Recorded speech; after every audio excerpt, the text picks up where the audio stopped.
Jadi Rasulullah ditanya oleh sahabat perkara yang besar dan penting, apa dia? Rasulullah jawab satu perkara yang ringkas dan padat. Rasulullah kata, benda yang penting yang perlu kamu sebutkan, lepas ni tak perlu tanya orang, sebutlah selalu amantu billah, aku telah beriman kepada Allah. Ucapan itu saja. Persoalan ataupun yang jawapan yang dijawab oleh Rasulullah ini difahami oleh orang Arab itu dalam arti kata yang sebenarnya. Sebab orang Arab ni dia tak perlu tafsir lagi, dia dah faham dah kan? Tapi kalau bila kita cerita kat sini, kita kena tafsir sikit. Sebab itu adalah merupakan bahasa Arab yang diterjemahkan kan?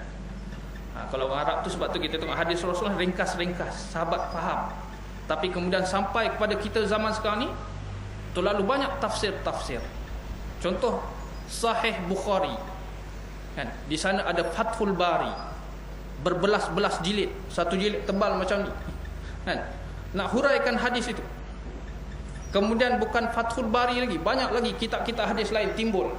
Riyadhus Shalihin menggabungkan hadis-hadis itu juga, Dalilul Falihin, macam-macam hadis. Nak huraikan itu kan? Nak tunjukkan apa? Bahawa betapa luasnya ilmu yang disampaikan oleh Rasulullah. Dan kehebatan orang Arab zaman itu, iaitu mereka merupakan orang yang memiliki fasahatul kalam, iaitu mereka fasih dalam bahasa Arab. Mereka faham dengan jelas. Tapi sampai zaman kita ni perlukan tafsiran dan terjemahan.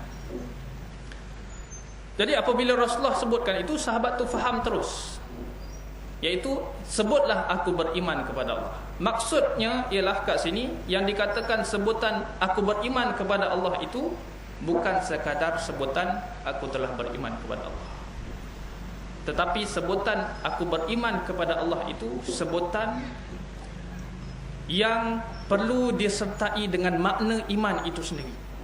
Yang mana kalau kita lihat kepada terjemahan tafsiran para ulama berkenaan dengan iman itu, ia disebutkan sebagai tasdiqum bil qalbi, membenarkan dengan hati. Wa iqrarun bil lisan, dan kemudian kita ikrarkan dengan lidah kita. Wal amal bil jawarih, dan kemudian praktikkan dengan anggota tubuh badan kita. 3 perkara yang memberi makna kepada iman. Makna yang paling penting sekali yang pertama, iaitu tasdiqum bil qalbi, membenarkan dengan hati. Dan membenarkan dengan hati ini adalah merupakan perkara yang menuntut kepada ilmu. Maksudnya iman ini perlukan kepada ilmu. Dan iman ini bukan sangkaan. Apabila kita kata iman merupakan ilmu, ia bukan sangkaan, ia bukan dongeng, ia bukan suatu yang tidak berpijak di bumi nyata. Tetapi apabila kita menyatakan ilmu, dia ada asas dia, dia ada sumber dia, dan kemudian kita boleh hujah dan debatkan. Dan kemudian kita lihat siapa yang benar, siapa yang salah. Itu yang dikatakan iman itu berasaskan ilmu. Dan kemudian apabila ia berasaskan ilmu, seseorang yang sudah memahaminya dengan sendirinya, tasdiqum bil qalbi, kita akan benarkan dengan hati kita.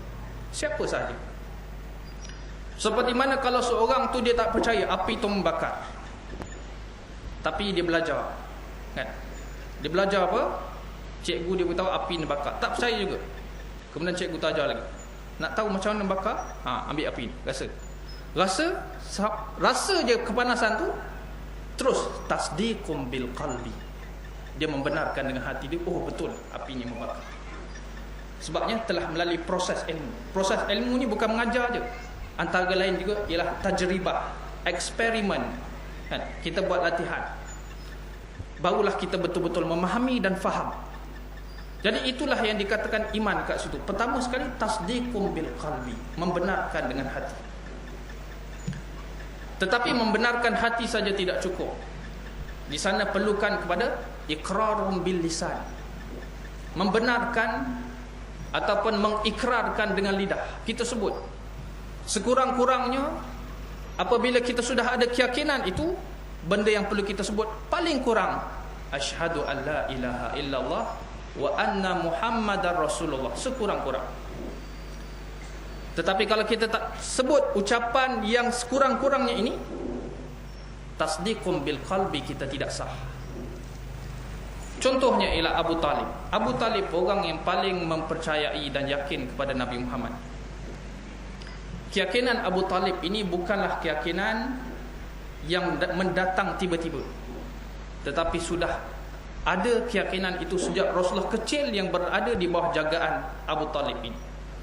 Abu Talib merupakan bapa saudara Nabi, satu-satunya bapa saudara Nabi yang sanggup untuk memelihara Nabi Muhammad selepas kematian ibu dan datuk Rasulullah. Beliau jaga, sedangkan beliau adalah merupakan bapa saudara yang paling miskin di kalangan semua sekali bapa saudara Nabi Muhammad. Tapi kemudian disebutkan dia sendiri bahawa apabila dia terima Muhammad sebagai anak angkat dia, ataupun dia jaga Nabi Muhammad, tiba-tiba dia rasa pintu keberkatan itu meluas, rahmat Allah itu datang. Harta tak berapa nak banyak, tapi cukup. Senang, orang lain tengok harta banyak tapi tak bahagia, dia bahagia. Dan tiba-tiba Nabi Muhammad menjadi anak kesayangan dia berbanding dengan semua anak-anak dia.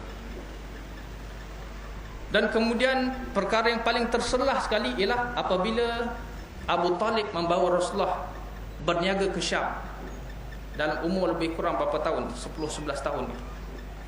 Dalam perjalanan itu, sebelum sampai ke Syam, rombongan mereka telah ditahan oleh rahib yang nampak tanda-tanda kenabian kepada Nabi Muhammad. Antaranya dia nampak bagaimana rombongan itu dipayungi oleh awan dalam sepanjang perjalanan itu.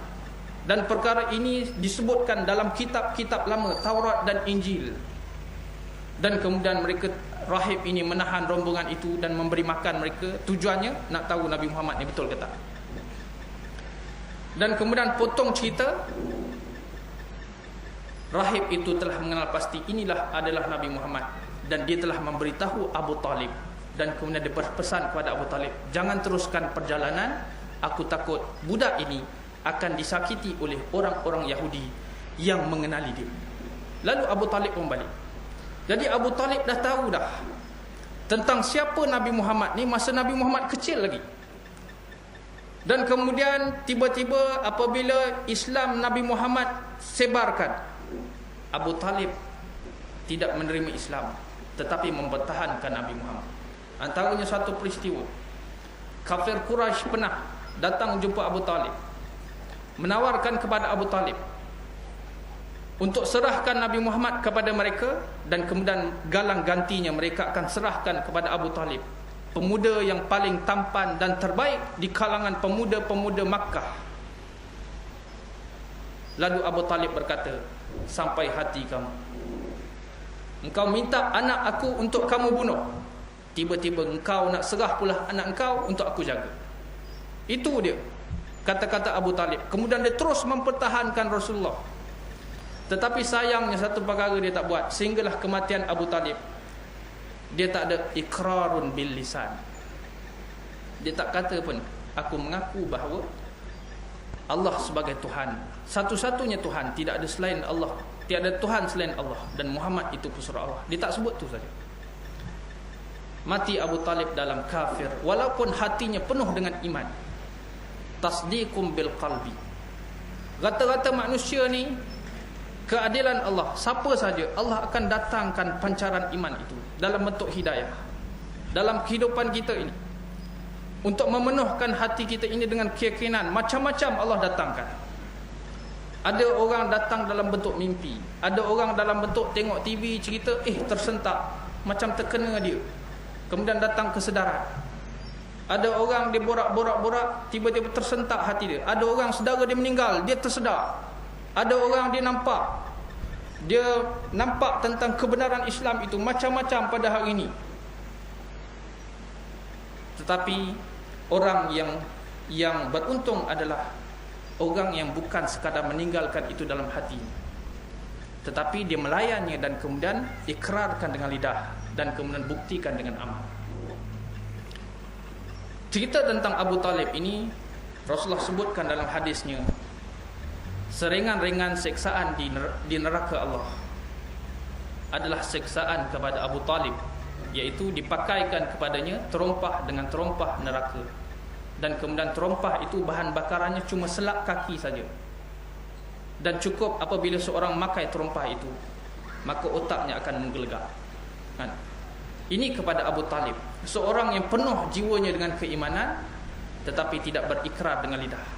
Amalan sudah dibuat, dia mempertahankan Rasulullah, membenarkan Rasulullah, tapi tak ucap je. Islamnya tidak diterima, amalannya tidak diterima. Dan kemudian wal amal bil jawarih, beramal dengan anggota badan. Kan? Kita kena amal, kena laksanakan apa-apa yang Allah suruh. Itu adalah merupakan bukti kepada iman. Kita kena laksanakan apa Allah suruh dan tinggal Allah larang. Kita kena laksanakan kefarduan dan tinggalkan perkara yang diharamkan. Dan kita kena laksanakan sunnah yang disuruh oleh Rasulullah, dan kemudian kita tinggalkan perkara-perkara yang merupakan perkara yang ditentang oleh Rasulullah. Daripada sekecil-kecil perkara sehinggalah sebesar-besar perkara. Dan ia adalah merupakan tuntutan itu bukan tuntutan dalam bentuk ambil sikit tinggalkan banyak ataupun pilih-pilih, bukan, tetapi ia adalah bersifat mengambil keseluruhan.